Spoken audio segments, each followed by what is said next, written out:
युधिष्ठिर का डिप्रेशन, युधिष्ठिर की ओसीडी बहुत भयंकर है। ओसीडी डिप्रेशन कितना भी भयंकर क्यों ना हो, गीता थेरेपी उसे ठीक कर ही देती है। युधिष्ठिर जी, आपने पूरी बातें बताई, तो अभी आपका मन फिर से बार बार भाग रहा होगा। सर, खाना खाने के बाद भी ये स्टार्टिंग हो जाता है। हाँ, कोई बात नहीं।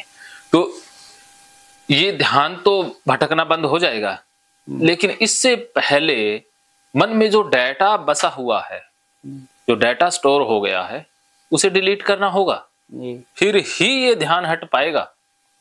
जब आपको पता लग जाएगा कि जो आपके माइंड में डाटा आया था वो बिल्कुल यूजलेस था, वो असत्य था, वो जो भी बताया गया वो झूठ ही था, तो फिर धीरे धीरे ये जो स्ट्रॉन्ग कंडीशनिंग हुई है, ये पेट के नस के साथ बार बार ध्यान जाने की कंडीशनिंग है, ये धीरे धीरे वीक होकर के छूट जाएगी। अभी 24 घंटे में 2400 बार ध्यान जाता है। धीरे धीरे ये 2000 पर आएगा, फिर 1500, फिर 1000, फिर 500, ऐसे जो ध्यान जाने की जो तीव्रता है वो कम होती जाएगी। ऐसा होगा, एकदम से आप ब्रेक नहीं कर पाएंगे क्योंकि इतनी ज्यादा स्ट्रॉन्ग कंडीशनिंग है। इसको धीरे धीरे ही हम कम करेंगे। समझ पा रहे हैं? जी सर। तो इस कंडीशनिंग को तोड़ने के लिए अहम फैक्टर है सीमेन। जी। इस सीमेन क्या होता है, पहले इसे जान लेते हैं, फिर आगे के जो फैक्टर है, इस सीमेन क्या सोचने से ही निकल जाता है या लिंग से निकलने से पहले भी बॉडी में कहीं निकलता है, इस बात पर आएंगे। हाँ, तो ये सारी चीजें हम पहले क्लियर करेंगे, उसके पीछे साइकोलॉजिकल एंड साइंटिफिक व्यू भी जानेंगे।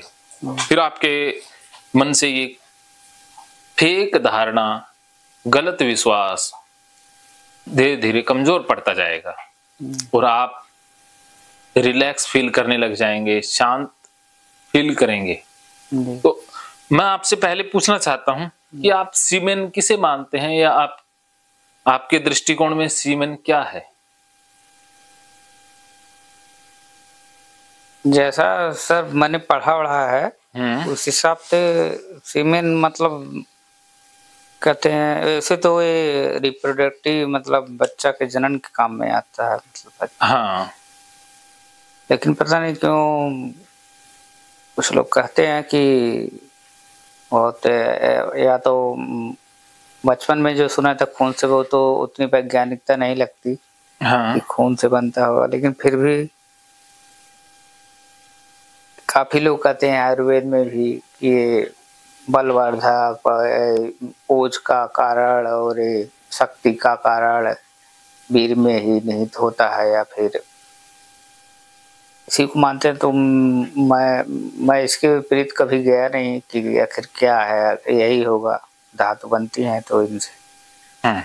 देखिए, आयुर्वेद क्या मानता है क्या नहीं मानता, ये सिर्फ धारणा भी हो सकती है। कई बार आयुर्वेद के ऊपर ऐसी बातें थोपी जा सकती हैं। कुछ जो लालची लोग हैं, कुछ जो पाखंडी लोग हैं, वो आयुर्वेद का नाम बदनाम भी इसी वजह से कर देते हैं। और जो बाबा लोग बताते हैं, जो आचार्य ये बताते हैं, ये झूठे हैं। इन्होंने जो आपको सीमेन के बारे में जानकारी दी है वो एकदम रॉन्ग जानकारी है। नहीं, किसी के मुंह से तो नहीं सुना मैं मतलब किताबों में ऐसा। हाँ, ये किताबों में तो आपने पढ़ लिया, अच्छी बात है। नहीं तो आजकल यूट्यूब पे आप देखना, वो मुंह से भी बोल देते हैं, दावे से भी बोलते हैं। तो इसी कारण से हजारों लाखों भारतीय, खास करके हिंदू, ओसीडी और डिप्रेशन से ग्रसित हो जाते हैं। लेकिन फिर भी उन पाखंडियों को वो पूजते ही रहते हैं। वो जितना डराते जाते हैं, वो उनके उतने ही फॉलोवर, भक्त बनते जाते हैं। लेकिन अपनी जो विचार चर्चा रहेगी वो मनोविज्ञान और विज्ञान पर आधारित रहेगी। सर, मैंने किताबों में भी पढ़ लिया है। हाँ। कि मतलब वीर के निकलने मतलब हस्त मैथुन करने से कोई ज्यादा फर्क नहीं पड़ता, या फिर हाँ, कोई किसी भी चीज की अति भर बुरी होती है। और ऐसा जो बताया जाता है कि हस्त मैथुन करने से या फिर करने से मतलब ये डॉक्टरों का मत है, पढ़ा है मैंने कहीं भी पढ़ा या सुना भी है यूट्यूब पे कि कोई ज्यादा स्वास्थ्य पे या फिर उस पर प्रभाव नहीं पड़ता है। ये सब जानने ये सब अब जानना हुआ जब मुझे बीमारी, लेकिन ये सब पढ़ने के बाद भी मुझे पता नहीं क्यों इस वीर नामक का जो फैला है दिमाग में वो हटता नहीं। इसका इतना पढ़ लिया कि मैं वीर से कोई हानि नहीं होती है, लेकिन फिर भी पता नहीं क्यों उसी पे दिमाग अटका हुआ रहता है। हाँ, वीर नहीं निकलना कोई बात नहीं। अब आप मेरी बात आप समझो। देखिए, हम खाना खाते हैं, सारी चीजें बनती तो खाने से ही है। हाँ, ये बात तो सत्य है, लेकिन खाने से अकेला वीर्य नहीं बनता है, सारी चीजें ही बनती है। खाने से ही खून बनता है, खाने से ही लार बनती है, पानी जो पीते हैं उसी से बनती है, उससे आंसू भी बनते हैं, आंसू भी तो बनते हैं ना, उससे बाकी जो पदार्थ हैं वो सारे खाने पीने से ही बनते हैं। तो अब देखिए, पेड़ जमीन से रस लेता है तो उसी रस से उसका तना बनता है, पत्ते बनते हैं, टहनियां बनती है, फूल बनते हैं, उसी से बीज भी बनेगा ना। तो बीज इसलिए पेड़ बनाता है ताकि उस जैसे पेड़ और हजारों उग जाएं, इसीलिए बनाता है। अब बीज का उसका गिराना क्या गलत है, अशुभ है? अगर पेड़ के ऊपर बीज लग गए, वो छोड़े ही ना उसको, कहे कि ना छोड़ूंगा तो फिर नुकसान हो जाएगा, छोड़ूंगा तो मैं कमजोर हो जाऊंगा, तो क्या पेड़ बीजों को छोड़ने से कभी कमजोर हुआ? नहीं। अगर ऐसा होता तो हम जितनी सब्जियां खाते हैं, फल खाते हैं, क्या खा पाते? क्योंकि पेड़ तो गिराता ही ना। तो जिस पेड़ के ऊपर जितने ज्यादा फल आते हैं वो उतना ही गुणकारी और अच्छा माना जाता है। तो जिस इंसान के अंदर जितना ज्यादा वीर्य बनेगा वो उतना ही गुणकारी रहेगा ना, उतना ही ताकतवर रहेगा। अब जैसे मौसम आता है तो पेड़ क्या करता है, फल छोड़ देता है, या एक बार उसके ऊपर फल आ जाए वो उसे पकड़े रखता है, चाहे वो टूटने को टूट जाए? बताओ, है? छोड़ देता है, छोड़ देता है, हर बार नया आता है ना। ऐसे ही हमारा वीर्य है, इसके अंदर भी तो बीज है ना। हाँ, तो जिससे बच्चे बनते हैं, तो हम छोड़ेंगे तभी नया आएगा ना।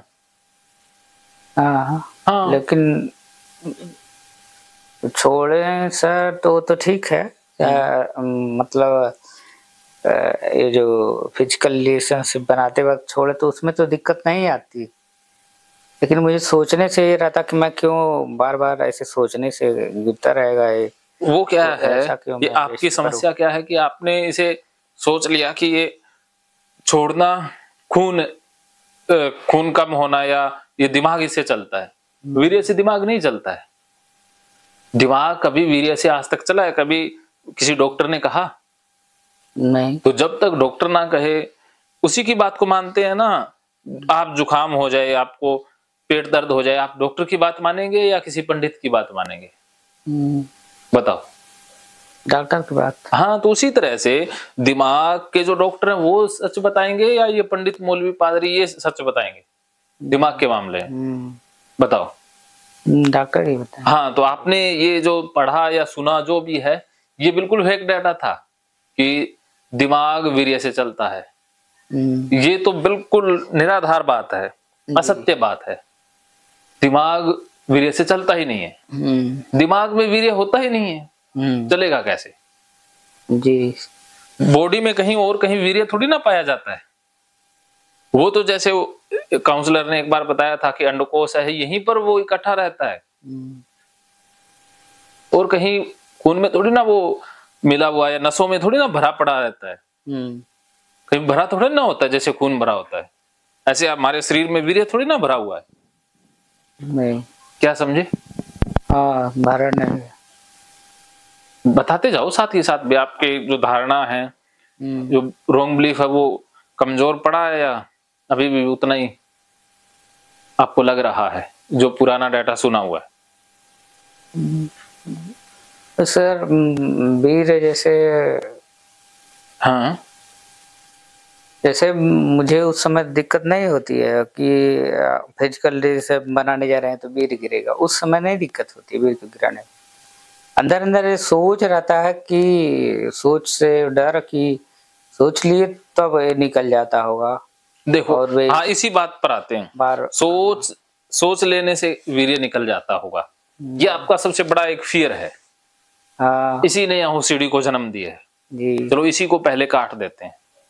दो बातें क्लियर हो गई कि सीमन दिमाग में नहीं होता, शरीर में नहीं होता, और दिमाग है वो सीमन से नहीं चलता। ये बात क्लियर हो गई जी। ये बात एकदम ओके है, क्लियर है। पहले बताओ ये इस बात में कोई कंफ्यूजन? नहीं, अब मुझे भी नहीं पता रहता ना कि जैसे शुरुआती में यहाँ से जन्म थोड़ी न हुआ था मेरी ओसीडी का। हाँ। कि वीर से बेटो तो बीमारी होने के बाद भी मैंने पढ़ा। हाँ, बीमारी होने के बाद पढ़ा आप। तो ये ज्यादा फैक्टर है कि नहीं मुझे खुद नहीं पता, लेकिन बीमारी तो ऑलरेडी हो चुकी थी। अब उसको ये तो डिलीट किया जा सकता है, वीर नहीं चलता है। हाँ, हो गया डिलीट? हाँ हाँ, इसको तो आप बता रहे हैं तो बस मैंने जो बता दिया वो एकदम सत्य है जी। ऐसे एक एक करके आप चीजें डिलीट करेंगे ना तो फिर ये कंडीशनिंग है वो कमजोर होगी, ऐसे तो स्ट्रॉन्ग बनी रहेगी ना। जैसे दवाइयां क्या करती हैं, एक बात मैं बता देता हूँ। जैसे आपके पैर में कांटा लगा है तो पैर में दर्द होगा या नहीं होगा? तो अब आप डॉक्टर के पास जाओ, डॉक्टर कहेगा कि अरे पैर में बहुत बड़ा कांटा लगा हुआ है, तो वो कहेगा ये लो दवाई और खा लो, पेन किलर है, तो आप दवाई ले लेते हो, दर्द ठीक हो जाएगा। हो जाएगा ना ठीक? कांटा तो लगा हुआ है, फंसा हुआ है, लेकिन दर्द नहीं हो रहा क्योंकि दवाई का असर है ना, नशा हो गया। तो जैसे ही असर खत्म होगा फिर क्या होगा? दर्द दोबारा चालू हो जाएगा ना जी। तो फिर आप क्या करोगे? फिर से दवाई, ऐसे वर्षों तक आप दवाई लेते रहोगे, दर्द कम होता रहेगा ना।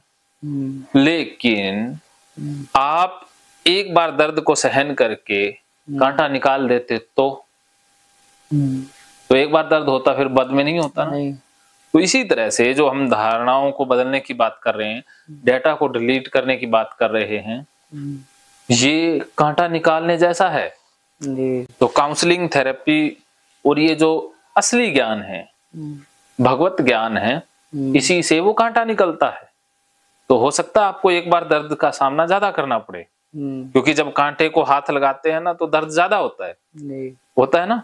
जैसे कांटा चुभ गया तो आपके कांटे को जब हिलाएंगे तो आपको ज्यादा दर्द होगा, तो आप भागोगे ना, आप कहोगे ना ना मुझे दवाई दे दो लेकिन मेरा कांटा ना निकालो, आप भी विरोध करोगे ना। तो ऐसा ही होता है।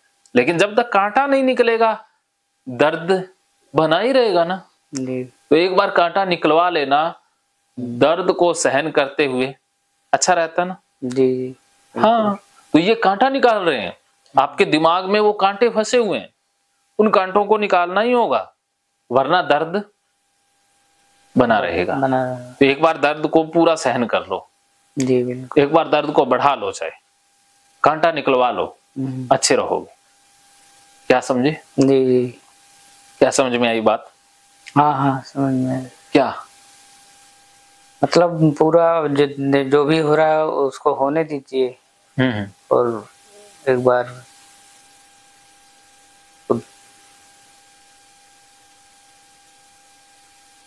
निकालने का। हाँ हाँ, युधिष्ठिर बोलो। समझन में अब भी यही कि जो आप बोले हैं उसी तरह से। हाँ,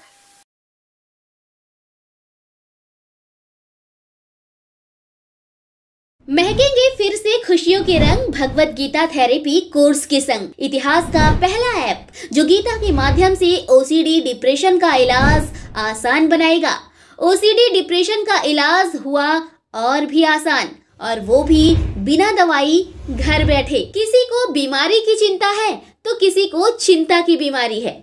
भगवत गीता ने लाखों करोड़ों का जीवन बदला है और आपका भी बदलेगा। गीता थेरेपी कोर्स में आपको मिलेगा सभी 11 प्रकार की ओसीडी का संपूर्ण इलाज, जैसे गंदगी का वहम, बार बार हाथ धोना, बार बार सफाई करना, बार बार लॉक दरवाजा चेक करना व अन्य सामान की चेकिंग बार बार करना, एक ही विचार बार बार आना, नुकसान व मरने मारने का विचार आना, HIV, rabies, cancer, heart attack का विचार आना, IBS और नींद न आने की समस्या का हल गीता कोर्स में मिलेगा। आत्महत्या वाले विचारों से मुक्ति भी गीता थेरेपी कोर्स से मिलेगी। राजेंद्र जोधपुरिया ऐप पर आपको OCD से संबंधित राजेंद्र जोधपुरिया की किताब भगवत गीता के मनोवैज्ञानिक रहस्य और अन्य टिप्स पढ़ने को भी मिलेंगे। गीता है महान थेरेपी।